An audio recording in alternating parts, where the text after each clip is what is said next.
Have you ever just stopped to think about that invisible force that lets you edit a document, listen to music, and get a dozen notifications all at the same time on one device? It really feels like magic, right? But it's not. It's actually one of the most brilliant pieces of software ever written. Okay, let's dive into the ghost in the machine, your operating system.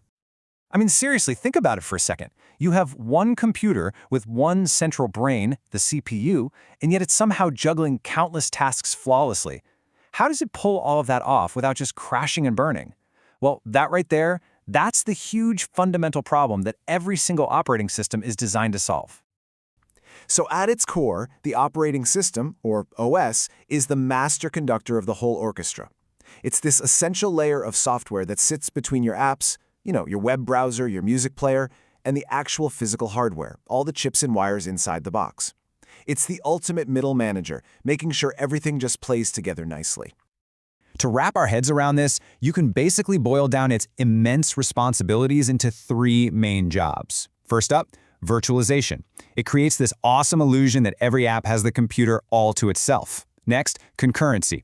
It expertly juggles all those apps that are running at once. And finally, persistence. It makes sure your data actually sticks around after you turn the power off. But for today, we're really going to focus in on the first two, virtualization and concurrency. So let's start with that incredible juggling act. The OS has to take one physical CPU, or maybe a few of them, and create this powerful illusion that you have hundreds, one for every single task you're running. This is what we call virtualizing the CPU. All right, first things first, we've got to get one key difference straight. A program is not the same thing as a process. Think of a program as just a file on your hard drive. It's just code, sitting there, not doing anything. It's static. But the moment you double-click that icon, the OS works its magic. It breathes life into that code, and it becomes a process, a living, dynamic, running thing. Yeah, and this visual here, it shows that transformation perfectly. The OS just grabs the program's code and its data from the disk, pulls it into the computer's main memory, and boom, it's now a living, breathing process that the CPU can actually work with. But here's where it gets really interesting. A process isn't just, on or off. The OS is constantly tracking it as it moves through different states. A process could be running, actually using the CPU right now. It could be ready, basically standing in line, waiting for its turn.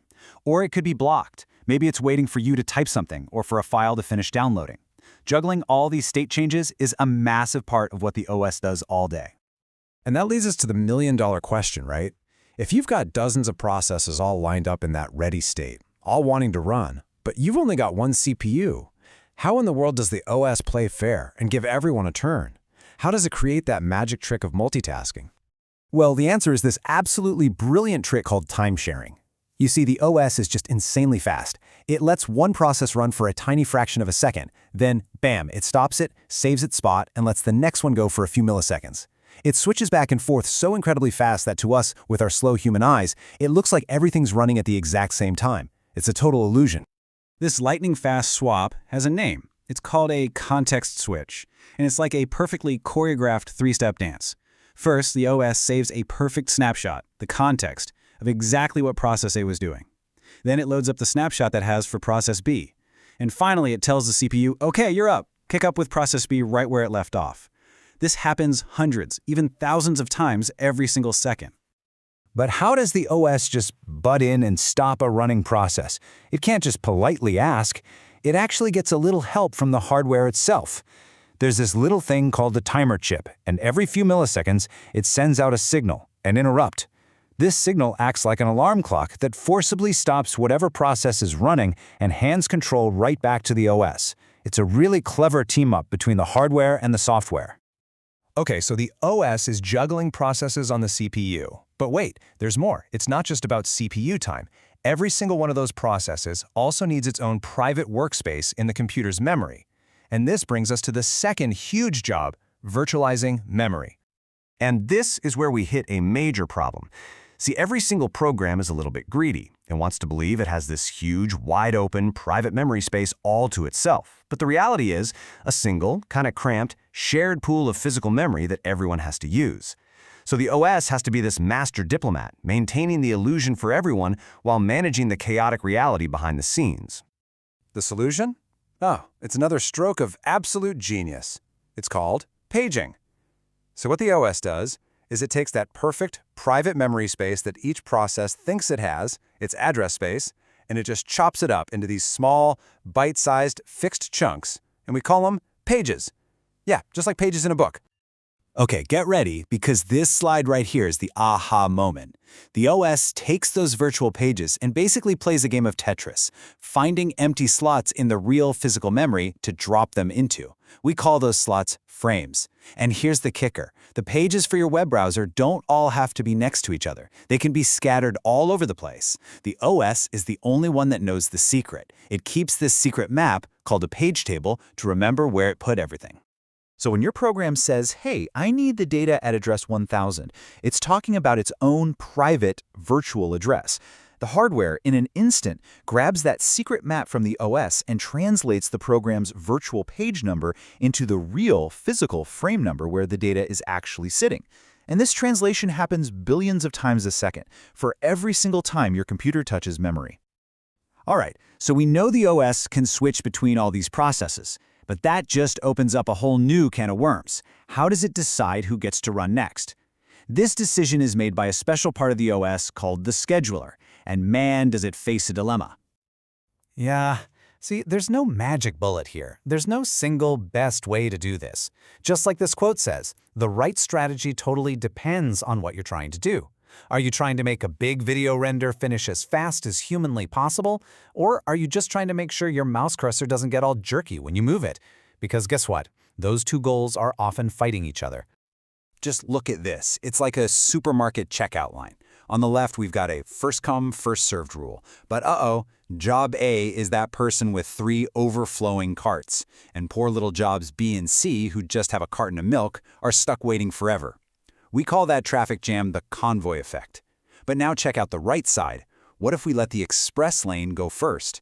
We get B and C out of the way in no time, they're happy, and the average wait time for everyone plummets. The whole system just feels faster. Of course, modern operating systems are way smarter than that. And one of the most clever ones is called the multi-level feedback queue, or MLFQ for short. And it is so smart because it doesn't have to guess anything up front.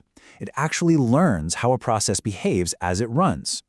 This is the magic behind why you can have a massive video rendering in the background, but your mouse cursor still glides smoothly across the screen. So how does it work? Well, here's the gist of it. Imagine the scheduler has a bunch of lines, or queues, each with a different priority level. Any new process gets to start at the very top, in the highest priority queue. But if it uses up its whole time slot and doesn't finish, a good hint it's a long, number-crunching job, the OS knocks it down a peg to a lower priority queue. This automatically favors the short, interactive tasks and keeps your whole system feeling snappy.